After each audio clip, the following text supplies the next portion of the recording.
day. Remember when I started in the morning call, when I mentioned about 43% of the people in the upper segment, the upper class, owe 43% of the debt in the country. This is according to the Financial Sector Deepening Report in Uganda. And I mentioned that 30% in the middle, 30%, those falling into the middle, 43%. People in the middle class owe 43%. Then people in the upper class owe 43% of the debt, and people in the middle class owe 30%, and the lower class they owe 25%. But I believe people in the upper class are the lowest. No, of course they are the lowest, definitely, but they owe the most debt. Of course they borrow most money. Yeah, and on average, I also got to realize that on people in the upper class, on average, an individual owes 17 million.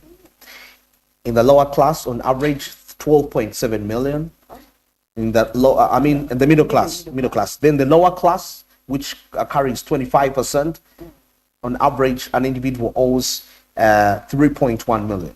But the issue is, people that acquire more debt, and the middle is the debt to income ratio, whereby I may have a lot of debt, I may take 43%, but my income is more than that debt. So that means I can handle that debt.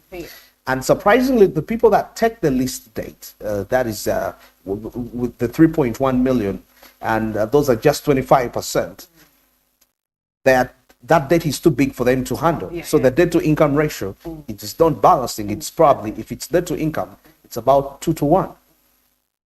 So that is quite very dangerous. And all this is largely attributed to the festive season, because majority of the people are willing to take credit, take risk, just to have this.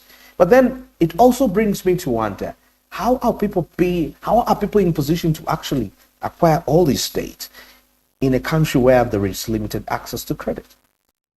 Of course, considering the borrowing rates, which are quite high, the commercial bank lending, and this year we've had it's been off. It's not been stable as a result of that. But anyway, we want to understand what are some of the effective strategies of managing debt. And of course, according to a report in 2021 by Finca Uganda, a survey revealed that 54% of Ugandans incurred additional debt during Christmas holidays. Now, of course, we're waiting for the 2022 results, which are yet to get out. But yeah, 2021, 2020, because some actually they take time to process some of this data. But now for 2021, which is available, it's revealed that 54% of Ugandans. So that means this is a research that has been happening for the last 10 years, getting to realize that almost, more than half of Ugandans borrow money during the festive season to please their families. Yeah, and I'm very sure it's mostly those in the lower class. Yes, because still the Financial Sector Deepening Uganda shows you that those people that accumulate the least debt can't pay that debt. That debt is beyond them. Yeah, they're out. Yet they are the lowest class. So that means they borrow most money they can't pay back. So this is according to that. And the average debt here, the average holiday debt was reported to be at 500,000 Ugandan shillings, with significant variation, of course, based on income and location. And some of the major contributing holiday debt includes why, because you may be asking yourself, why is this debt coming out? Why are these people getting all this much money? Of course, we've heard of the concept of impulse buying. Yeah, true. Have you experienced it before? Oh yeah, I'm a victim actually. I am a victim. You've confessed it? Oh yes. Live on TV, you're a victim of impulse buying? Yes. Most people are impulse. And of course, social pressure and lack of planning. Those are the key contributing factors for why Ugandans get dates during festive season. And we mentioned mostly, but I believe mostly for those that are in the lower classes, lack of planning. Lack of planning. People do not plan actually for the festive season. It just bumps into them week 2, and it's like, oh, we're just left with a few days, and that is when they start with the whole hustle, hustling. But I believe the whole other things you can do. You can look for side gigs. You can do very many things actually to to make sure you don't get into debt. But what if you don't get the side gigs because you know the country we're in? No, but you prioritize. You prioritize the things That you need. spend on. You need. You have to. But budget even for the things you but need. no, actually, it may not even be about prioritizing because even as you prioritize, you don't have the money to get the necessity. Now that's the big issue here. So people And now, do not spend actually. Let's say there were no savings. yeah, there is of course limited savings, and as a result of that, No, because I believe by the time they have been incurring debt the whole year, the whole year from January to even December. So they are still, even the fact that they cannot be able to, have enough because they're still covering up for the debts they have in the previous months. So different. By the time it goes to the festive season, you do not have enough, so you have to go and borrow for that very season. we have what we call the snowball and the avalanche method. Yeah. I don't know what, but of course for low-income earners, it would be better you first clear off the small dates first. Small debts. And as you take a look, and then we have the aspect of automating payments. Why? Because some dates keep on accumulating over time, and before you know it, the interest is also increasing at the same time. So if you can automate your payments, whereby when the money transfers to your account directly, the amount of money you owe a given organization or a given credit or financial institution is definitely scrapped off immediately, such that you avoid late fees at the end of the day. And of course, they will also advise you, one of the tactics to manage this is to increase your income.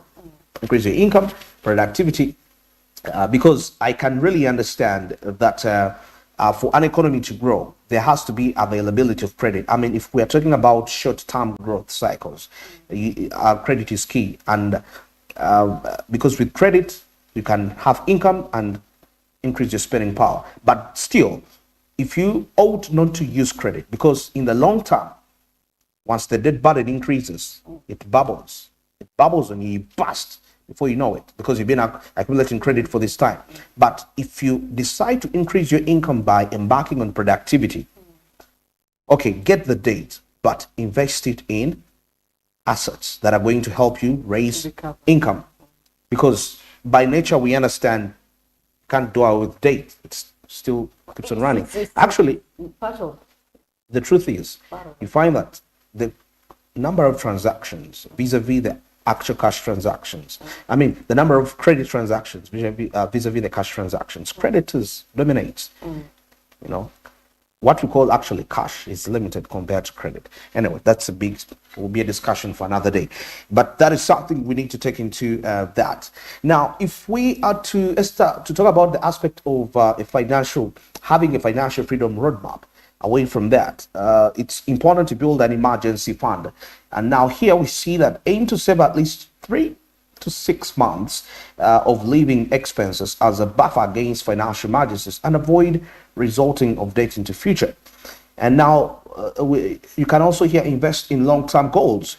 Once debt-free, prioritize investing in assets like education, real estate, or business for long-term wealth creation. Now, of course, this may not apply to every person.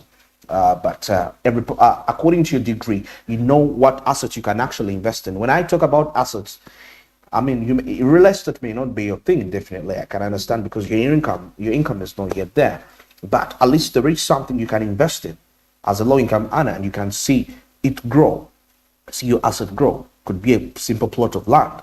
You could buy, I see people buy cows. I mean, anything that you can really put out there. Invest your money in assets. Actually, the key aspect of wealth is, as much as some people decide to accumulate assets, the more assets become your employees and they pay you money. So the more assets I have, that means the more money I have. So it's not all about, sometimes we talk about increase your income, or when you talk about about side gigs exactly. Sometimes we think about side gigs, but you can about investment. You can purchase an asset. Of course, assets will bring you the side gigs, which command that. But the challenge comes in whereby you're heading to the side gigs, but you're accumulating money, but you don't have assets. Because side gigs, if you have assets, and these gigs come in. At some point, you may not even have to be there. You may have to hire somebody to run that, to help you use that asset to generate income on your behalf. So those are the aspects we are discussing here for long-term investing in long-term goals. Yeah, but of course, you see, majority of Ugandans, mostly those that are into the informal sector, you realize that they borrow for funny reasons, actually. Someone is going to borrow for a car. Why I'm using a card? Because at the end of the day, you're going to use it for your personal benefit. It's not going to, how are you going to be able to pay, how are you going to use the car that you borrowed to pay back the payment? But of course, for the people that are well learned and are well versed, you have to have the reason as why you borrow at some point. So if you borrow on the purpose of investing in a certain, maybe agriculture, maybe in real estate, you know, at the end of at the end of 5 years, I'm gonna have more than I invested. So there has to be cause for a person to take a loan. There has to be a cause. Yeah, that's why I say you get a loan, invest in something that is gonna create, because once you get this loan, you invest it in an asset, it brings you the income. That means you'll be able to clear your loan on time, and you'll avoid late fees. And that way you will be reducing on the debt burden, other than buying a loan for a liability. But do you know that sometimes we have what some people call assets, actually liabilities? Obviously. And well, shall have a car as an asset. Yeah, a car can be an asset. Yeah. No, it depends. If I get a loan to purchase a car and I'm going to use it for Uber, that's okay. All right, that is absolutely true. The liabilities, you get these loans for liabilities. In the long run, the debt burden will definitely be high on your side, and you'll go through your own recession as an individual. Well, now we'll take a break at this particular time, and coming up is sports, business and sports and entertainment at the same time. Stick around.